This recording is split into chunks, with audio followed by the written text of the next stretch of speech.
questions. Jim? Sarah, the Obamacare repeal had about $1 trillion in cuts over time. If it doesn't pass, those cuts would obviously be off the table. How then can Congress cut taxes and move on to tax reform without jacking up the national debt? And will the president push for tax cuts knowing this will probably balloon the deficit? I believe you heard from Mark that we're confident that this will go forward, and we're continuing to push for tax reform. At the same time, we're working on developing that further, and we'll continue to do so and making progress on that front. Matthew? President Trump said millions of people voted illegally and cost him the popular vote, but it was said repeatedly at today's Voter Integrity Commission meeting that the committee has no preconceived notions or preordained results, and Trump himself said that the committee should have no conclusions already drawn. So which is it? Did millions vote illegally, or do you guys not know? Because the White House has now said vote. No, we haven't. The president's entitled. Hold on. I'll let you finish your question. I'll answer now. The purpose of the commission, I think we can all agree, both Democrats and Republicans, that we want the highest standard and the greatest level of integrity when it comes to our elections. And the purpose of the commission is exactly what you said. It's fact-finding. That doesn't mean that the president doesn't have thoughts and opinions, but the purpose of the bipartisan commission is to come together and to look at voter integrity across the board on a litany of different issues. We know there have been a lot of previous studies that have taken place. They'll take those into account, but also not make any predetermined decisions on anything based on those studies, but conduct a full review of their own. But the president's made the conclusion that millions voted illegally and cost him the popular vote. Today he's saying he doesn't want his commission that he formed to investigate that to have any of their own conclusions. I'm still not understanding how he knows this. I don't understand how the president isn't allowed to have an opinion while encouraging a committee to do to take a full review of the election process, which is what it's set up to do. I mean, there are a lot of studies that have been conducted on this that have facts that they will take into account, but the point is to have a full and complete review, which has never been done from all 50 states, and to make sure it's as thorough as possible, and that's the purpose. So, Sarah, there was a report that just posted that Trump will make the cost-sharing payments to health insurers this month. Is that correct? Has that decision been finalized that he will make those cost-sharing reductions? I believe that the decision's been made to make those through this month and determine beyond that. John? Sarah, it's Triple Play Wednesday, if you don't mind. First of all, there's been a lot of talk about what happened in this chance encounter, whatever you want to call it, at the G20 dinner. Could you set the record straight as to how long the president spoke with President Putin and, to the best of your knowledge, what they spoke about? I think that once again the Russia fever has caught up with the media, and everybody ran out and tried to create a story that simply didn't exist. There was an official dinner. It was made very public by the release of the president's schedule, as well as the official schedule of the G20, that the president would be at the dinner, that he would participate, that the First Lady would be at the dinner and participate. This was something hosted by Chancellor Merkel. The seating arrangements were determined by the host, and there were 40 people there to make it look. Actually, there were more than 40 because you had all the leaders, plus each delegation was allowed one translator to be present, and to try to create that there was some sort of private conversation in a room with 40 plus people seems a little bit ridiculous. But how long did they talk? What did they talk about? They had a brief conversation, and I'm not going to get into the specifics of the conversation, but again, this was a social dinner where the president spoke with many world leaders, as is the purpose. I think it would be incredibly awkward for them to all sit at a dinner and not speak to each other, and I would imagine that all of you would agree with that. Can you confirm? Sorry, it's Triple Play Wednesday. Can you confirm that the president has ended the CIA's program to arm moderate Syrian rebels, which is something that Russia was looking for? I can't at this time. And then the triple play. This is like 8 play. No, it's not. It's 3. You force the followers. Does the president support the security minibus that's up there? Yes, the White House does support that. The Secretary of State on the Russia meeting, the Secretary of State provided a pretty full readout of the president's conversation with President Putin in the actual one-on-one why not provide some sort of inkling of what was said in that conversation at the dinner? And secondly, why did it take so long for the administration to talk about this conversation? First of all, the first account given by Secretary Tillerson was a formal bilat, which is very different than a social working dinner with all of the leaders.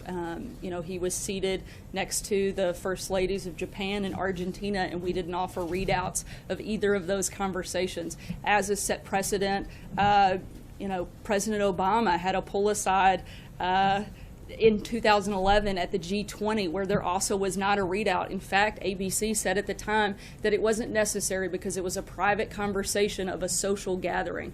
There's a very different standard that you guys like to draw between this White House and previous administrations, and you try to create a situation that frankly just wasn't there. In terms of how long, this was a publicly disclosed event. The president participated in an official dinner of the G20 that was part of his schedule that was released publicly. You guys came and took pictures of it. It wasn't like this was some sort of hidden dinner. The pictures have been replayed over and over. It was part of the official G20 schedule. So to act as if this was some secret is just absolutely absurd. There's a great deal of public interest in any exchanges between these two leaders. Why did it take so long? Why did it take so long for what? I'm lost on your question here. I'm not trying to be dismissive, but it seems silly that we would disclose a dinner that we had already announced he was participating in. I'm not sure what other announcement should have been made. You guys have pictures of the event taking place, and it was on both the president's schedule as well as the G20 schedule. Together in their private meeting. Sarah, is the president confident that the Kremlin translator was accurately conveying what he meant to convey to Vladimir Putin? I mean, it is typical protocol to have either another official or a translator there so that the presidents can understand each other properly. Did he trust the Kremlin translator to portray what his thoughts were accurately? I believe so. Even members the previous administration from the State Department said that it wouldn't be advantageous for that translator not to be fully accurate. So, but was it, or do you mean to say though that it wasn't in depth enough or sensitive enough that he felt it a matter of, a need to have accuracy and have someone else there? Because obviously he wasn't staffed for that. As you said, he was staffed for the Japanese translator. Right. Again, this was a social dinner, and that was, the nature of the evening. I'll go for the double play, Sarah, but let me follow up on Margaret here and John, because this news from the Washington Post that the president is now going to end this program to arm anti-Assad rebels is obviously significant. Did this come up in that conversation at dinner?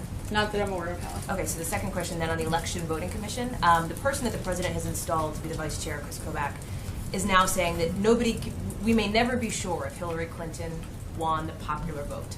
Also saying it's possible that if that's the case, we may never be sure if Donald Trump won the Electoral College. Is that the position of this White House, that it's unclear whether Hillary Clinton won the popular vote? I think it's clear who's the president based on the fact of who's sitting in the Oval Office. So then does he not trust Chris Kobach to be running this commission, given those comments? I'm sorry?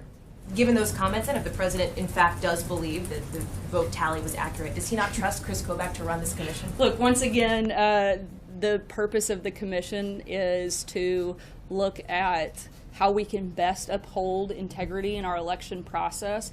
We're not going to make any predetermined comments on their fact-finding mission, but what I can tell you is that Donald Trump is the President of the United States, and he was elected by the people of this country, and he's serving them very well. Peter. Sarah, given the private conversation the President had with the Russian ambassador and the Russian foreign minister here in the White House, where it was later learned that he revealed some sensitive information, classified information to those Russian leaders, can you say with certitude that the President revealed no sensitive or classified information in any way to Vladimir Putin during that private conversation? Once again, I haven't had a conversation about the details, but I know that the nature of the evening was a social dinner. April. Sarah, piggybacking off of Peter, why didn't you have a conversation with the president about it, especially since it's been in the news? It's, again, another cloud of secrecy, controversy, omission. It's not a cloud of secrecy. You guys want to create one, but it just doesn't exist, April. I'm sorry. But have you thought about asking the president so that you can put to rest all of these questions? I haven't had a chance to talk to him today. He's been in the lunch for the last several hours. And lastly, the NAACP said they sent a letter to President Trump in January for an invitation to be a speaker at their convention next week. Presidents going back to Bill Clinton, to George W. Bush, Republican president, and Barack Obama has spoken at the convention. They have not received one word from this administration as to the president or any administration official, be it cabinet secretary, what have you, to speak. Is it under consideration, or what is it? Because I mean, they say they have a lot of issues, to include issues of health care they want to hear from the president about, and it's not an organization that is leaning to one party or another. It's a 501c3. I saw this from my understanding is that the invitation has been declined for this year, but certainly the invitation for dialogue with that group would happily take place, and we would certainly like to be able to continue to do that. When did they get there? I'll have to check on the exact date. As of last night, they had no word of any kind Well, of I'll have yay or to nay. again. I'll have to check on the exact details, but that's my understanding. Yesterday, you rejected any suggestion that the president would be responsible for the healthcare bill failure. 4 years ago, the Obamacare failure. I'm sorry. Yeah. So yesterday, 4 years ago, he tweeted, "Whatever happens, you're responsible. If it doesn't happen, you're responsible." If the healthcare repeal doesn't move forward, will the president shoulder any blame for what happened? As I said yesterday, and as Mark said earlier today, when we're talking about the responsibility of the failure of Obamacare, no, the president's not going to own that. We are committed to repealing and replacing Obamacare and expect that to take place. Francesca. Thank you, Sarah. You previously said that the president and Vladimir Putin only talked about the sanctions related to election meddling. It now sounds like you haven't spoken to the president about what they may have discussed at that dinner. So would it be true to say that you don't know at this point whether other sanctions came up? My understanding is that the president only spoke with him about that specific type of sanction, and that was, I think, across-the-board comment from him. And then I had a question about the travel, following up on Mr. Short's comments. Will the White House commit the president to not taking any personal travel and staying in Washington for anything, but the personal travel until the health care bill is done? That would specifically include the weekend trips to Bedminster or any of his other golf courses. As Mark said, that the president's committed to being here and working on the health care bill. So, John. Thank you, Sarah. 2 questions. Mark Walker, the chairman of the Republican Study Committee, said that the RSC draft budget is pretty much in line with what the administration wants, except it wants to reform the 3 entitlements: Social Security, Medicare, and Medicaid. The president wants to preserve them, and he hopes to talk to the president about it. I believe he's already talked to Director Mulvaney. Is this something that the president is in cement on, or that he would negotiate on? I'll check and get back to you. Trey? Thanks, Sarah. 2 questions for you. To follow up on Adrian's question, where does the responsibility lie from the perspective of the White House on the pace at which the healthcare process has unfolded? On the pace? How quickly it's unfolded and been addressed? Oh, as I've said before, we're not as focused on shoving this through, but making sure we get it right. We're going to continue to push to fully repeal and replace Obamacare and make sure that that gets done. You've obviously spoken with the president about the health care push from the White House. Has he expressed any sort of concern about his domestic policy agenda and the speed at which health care has gone through? Is he concerned this could affect tax reform, immigration, other agenda items that he has? He hasn't mentioned that to me. Blake? Sarah, let me pick up on that. A comment or an answer that you gave yesterday, I was hoping you could clarify it as it relates to healthcare and taxes. You said, quote, "We're not done with the healthcare battle. We're going to continue pushing forward on that and hopefully get that completed and then transition fully to tax reform after that's over." It sounded like there you were saying that healthcare has to get done in order to move to tax reform. We know that healthcare reform is kind of in this neutral position right now. Is that indeed the case, that tax reform still has to wait until whatever happens with healthcare gets settled, or are you willing to walk from healthcare at a certain point and say we got to get going on taxes? I don't believe it has to wait, but that's certainly the preference. I just want to go back to Mark's answer on the president's commitment to stay or go, to stay in town. What he said was the president will be traveling, but I imagine the members will be traveling too. So why is it not fair to ask that the president stay in town if he's asked the senators to do the same? I think Mark was referring to the weekend, but not specifically taking recess. I think that is the expectation, is that they don't take a full August recess until the health care bill is complete. So we can expect to see the president go to Bedminster perhaps during this time? As always, we'll keep you guys updated on specific details of the president's schedule. But as Mark said, we plan to be here while the Senate is in session and get the health care bill completed. Two questions. Just to clarify on the conversation between President Trump and President Putin at the dinner. So you're saying it was very brief. Is that less than an hour, less than a half hour? Do you have any time frame for how long that talk was? We weren't following them around with a stopwatch, but like I said, it was a brief conversation and certainly not an hour. And another second question on a different topic. So the U.S. and China were having economic talks today about trade, and there were two press conferences planned for both sides. Both of those press conferences have been canceled.